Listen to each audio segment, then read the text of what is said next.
Hey YouTube, what's happening? This is GK, and believe it or not, hey, the view has changed. So back when we started doing this and ripping packs online on video, kind of creating this content, one of the things that we were emphasizing then, and we're still looking to do even now to this day, is to grow. And in that growth, we're going to come across and do some things different today. And luckily, we got the infantry blue binder, from our guys over there at Breaking Dads. We got this, and we thought, hey, no better time than today to kind of bust this out, try some new things. We're gonna talk about some different things. We're gonna go over these cards, and then we're gonna talk about some things. Hopefully, we get some feedback. If we're doing something and you like it, or you have something to add or say, drop a comment. We'd love to hear what you have to say. Integrate it into our next video, and then build this in a manner that is conducive to growth. Whether it's your growth within the hobby, growth within collecting, your PC, maybe even start to get into sales. We'll talk about some of those things as we go forward. But without further ado, let's give props to Breaking Dads for hooking us up with another sack of break loot. And as always, we're getting our kid reporters. Hey, we appreciate it, Jeff and Ty, man. Good looking out. That's we're going to try to sneak our way into the Super Bowl, and this is how. This kid reporter, my son doesn't know it yet, but he's gonna sign up. So we got a package here today, and it looks like a Majestic and Immaculate. We got it on a random team break. 2019 Majestic, 2019 Immaculate. We were lucky to hit. It's one of those higher end products, and as always with those higher end products, you never know exactly what you're going to get, if you're going to get anything. So a lot of different structures out there in breaking groups that allow guys to get in on it. But man, buyer beware. There's just a few hits to go around, and if the distribution in the pack or the pack breakout is kind of heavy on one team or one player, the likelihood of getting skunked is pretty high. So, but that kind of makes it kind of fun, and without fantasy football or any lines on games going on right now, man, it's one way of getting some action. All right. So our first one, it looks like to be a Majestic rookie autograph. If you guys can check that out. Travis Homer, rookie signatures with the Seattle Seahawks, and holographic player. We got a little bit different lighting going on, so pardon the glare there. But Travis Homer, rookie card with the Seattle Seahawks. And as you can see there on the back, let's see if we can get in focus on the number. Not really. Let me just read it to you. Looks like 38 out of 199. So 38 out of 199, Travis Homer. Majestic rookie card for the Seattle Seahawks. Awesome card. And it was a random team break, and then that's what we drew. We bought in one spot, ended up with the Seahawks. Put them on the trade block, which we typically like to do that, unless it's, a PC team, Broncos, maybe the Chiefs. We'll put them out there. You never know. Random teams, you don't know who you're going to end up with. And a lot of times, some guys, there might have been somebody chasing the Seahawks. So, what the hell, man? We'll help them out and see if we can get them there. Our next card was a Majestic base. Majestic base of Chris Carson. And that looks pretty good. Pardon the in or out of focus. Like I said, we're just trying something new. And this one, what's cool about this one, this is a 14 out of 25. It's tough to tell there. It's about probably as good as I can get it to come in. 14 out of 25, Chris Carson. Nice looking card there. So, we got the base version of Majestic, and then a rookie signatures version of Majestic. Great looking cards. I love them. We were lucky to hit, and we're grateful for that. So thanks, Breaking Dads, man. We appreciate it. So along with that, we got these cards, and we talked a little bit about maybe a little bit of change in content. The main thing is we're just looking to grow, and part of that growth, if we want to do things like this, if you want to buy into a more expensive break, maybe you want to get in on something like this, but you're like, man, I don't have the budget for that. Hey, man, we're all in that same boat, right? But one of the ways we can get into that break is, and it's real popular, is just flipping cards, selling these cards, taking these cards, putting them on market, using that money to roll over and buy your spot in the next break. Pretty common. A lot of people do it. It's one of the things we're doing. A box of these is pretty expensive, and one of the cheaper ways we can acquire this product is by getting in on breaks. So we can get on breaks, take these cards, flip them if we need to, and then, buy it on the next break. It's really that simple. But one of the things that kind of motivated us to kind of try going in this direction was the simple fact, people will chat us up on direct message, whether it's Instagram or Facebook, sometimes maybe even Twitter, and say, hey, what do you think about this? Or how should I go about selling it? Or, there's just questions on how to get these cards to market. So that's one of the things that we wanted to talk about. And I think one of the first things that a guy or gal might want to think about if they're going to sell cards is what is your why? Well, why do you want to sell? Do you want to sell so you can roll that back over and hopefully acquire or level up your collection? Are you looking to sell cards so you can sustain yourself in breaks? Are you looking to sell cards because, man, maybe you need baby needs new shoes, right? So, hey, we need to put some cards on the market. Maybe you're sitting on a lot of cards and you're not really that interested anymore, and you want to generate some income, just kind of liquidate your collection.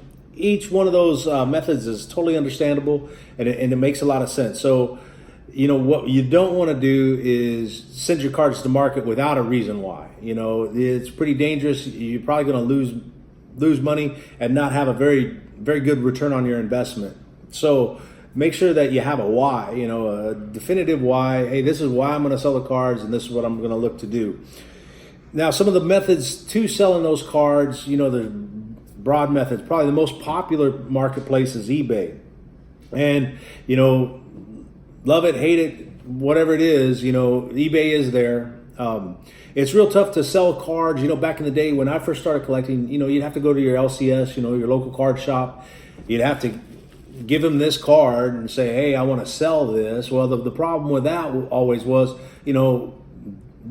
brick and mortar buyers are they're limited. They might only be able to give you like 15 to 20% of the card's value on a transaction like that, and it's just the nature of the business, and it's been that way forever. eBay came on board. It got pretty popular because it was so easy to get your card on market, and that's one of the things you can do. But there's been a lot of improvements over the years. Going from the desktop computer or your laptop to now you can really list directly from your phone, and it's pretty quick. Pretty simple. If you got a good handle on copy and paste, you can write one copy, put it on your clipboard, drop it in on the other listing, just take some quick pictures, click, snap of the card, boom, it's there, it's listed. You can set your own price. You can set buy it now value ranges. You have auction style, you have buy it now.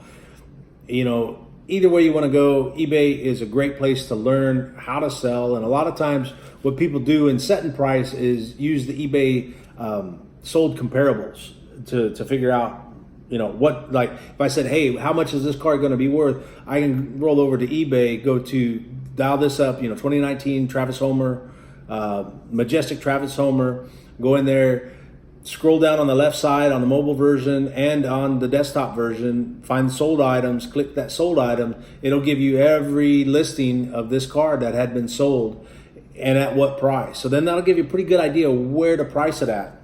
Another way that people are selling cards these days, if you follow Facebook, a lot of the card groups, people will sell within the card groups, either from their PCs or the liquidate breaking stock that they've acquired over the past few breaks. You find some pretty good deals in that as well, because guys are wanting to just liquidate some of their collection and move on to other cards. So Facebook's a viable option. Marketplace, if you're selling, marketplace is okay, but you got to be patient. right? Not a lot of people are shopping for cards on Facebook, and if you're buying on Facebook Marketplace, that's really risky because a lot of people are looking to just liquidate a lot of junk wax. You know, all those collections that we've been sitting on for years and years because one day they're going to be worth something. You know, now they're coming to market. They go to Marketplace. It's probably the easiest place to post your for sale items. You know, that's one nice thing about Facebook. It's probably the easiest place to post. You'll come across a lot of overpriced product. I've got burned on deals sometimes. You know, I don't look to go burn anybody. Try to be pretty transparent. Hey, man, I got a bunch of junk wax base, and I'm just wanting to move it.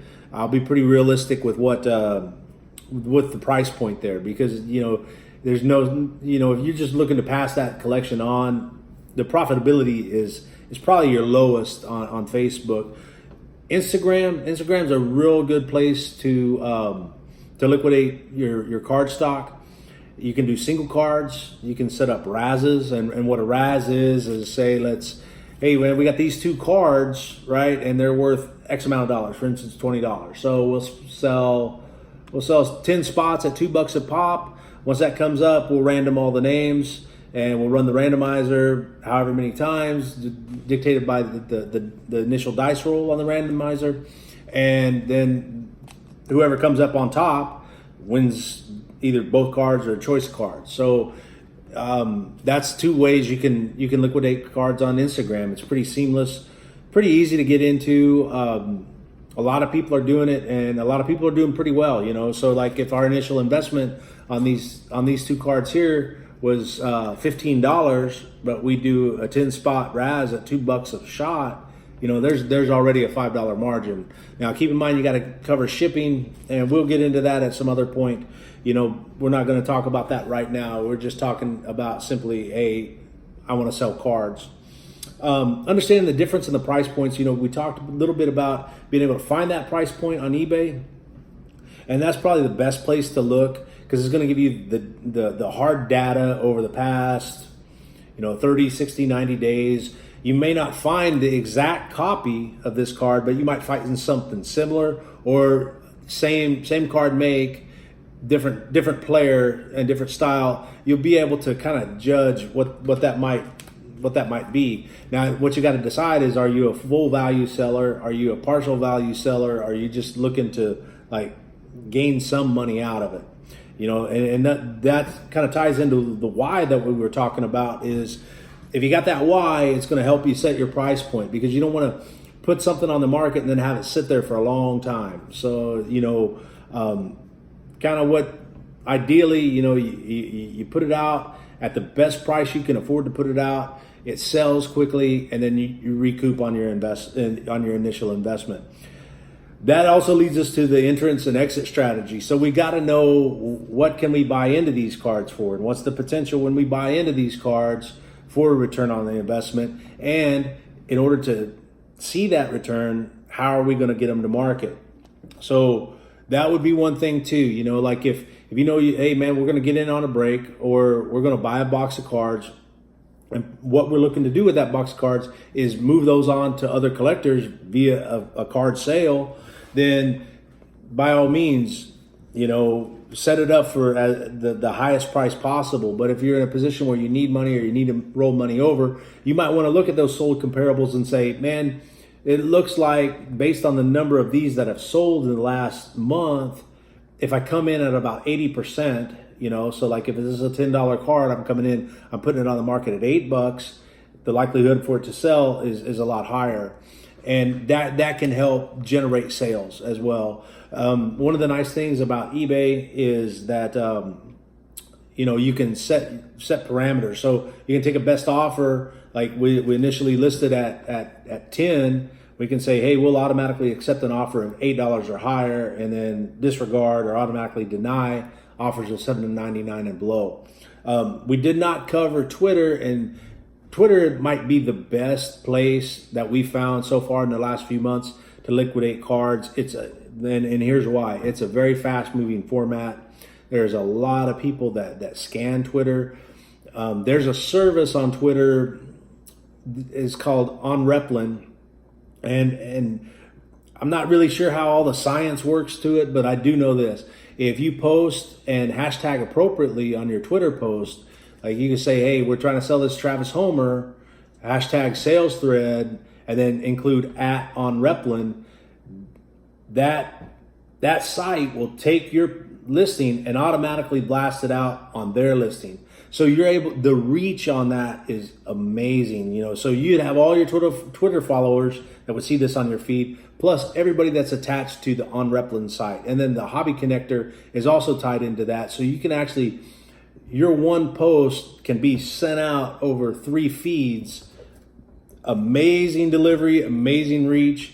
It's pretty new, but I think that this thing is going to change. And the nice thing about On Replin too is you can link that to your eBay, you can link that to your Instagram. It'll confirm who you are, and then it uses that user data to give buyers the feedback. You know, whereas with eBay, if I buy this card from you, then I got to go in and I got to leave feedback. Or if I sell this to you, then I'm waiting on a feedback. And sometimes we do it, sometimes we don't. You know, it's not. It's just kind of how it is. You know, you win some, you lose some. But there on Twitter, On Replin takes care of all that for you. So a buyer, even though they don't know you, they can look there and see, hey man, this is the buyer profile, this is the buyer score. I think that might be the way a lot of people are going, because we come across it maybe about a week ago and it was pretty new at that time. And I'm just seeing more and more people getting added to that On Replin chain. So, if you're going to sell cards, hey, think about the why and figure out how you're going to sell it. Is it going to be strictly eBay? Are you going to do a combination of eBay and social media? And if so, which social media sites are you going to want to hit? How am I going to price the card? Where do I want to price the card to ensure either a good sale or max profitability? And then, your entrance and exit strategies. What am I buying the cards in at, and what am I selling it at? So hopefully that helps to answer some of those questions. If you have more questions, hit us up anytime. Find us on Instagram, find us on Twitter, find us on Facebook, GK45X5. We're same name across all the platforms. Find us, hit us up with a DM, ask us a question, man. We're more than happy to help you get to where you want to go with inside the hobby. That's kind of really what we're here for. We're going to grow through this process. Hopefully we're going to help you grow too, if that's where you want to go. If there's anything we can do to help you, man, don't hesitate. Hit us up. Find us across social, GK45X5. Find us anytime, 24/7, 365. We'll be there. And then until next time, take care. Peace. We're out.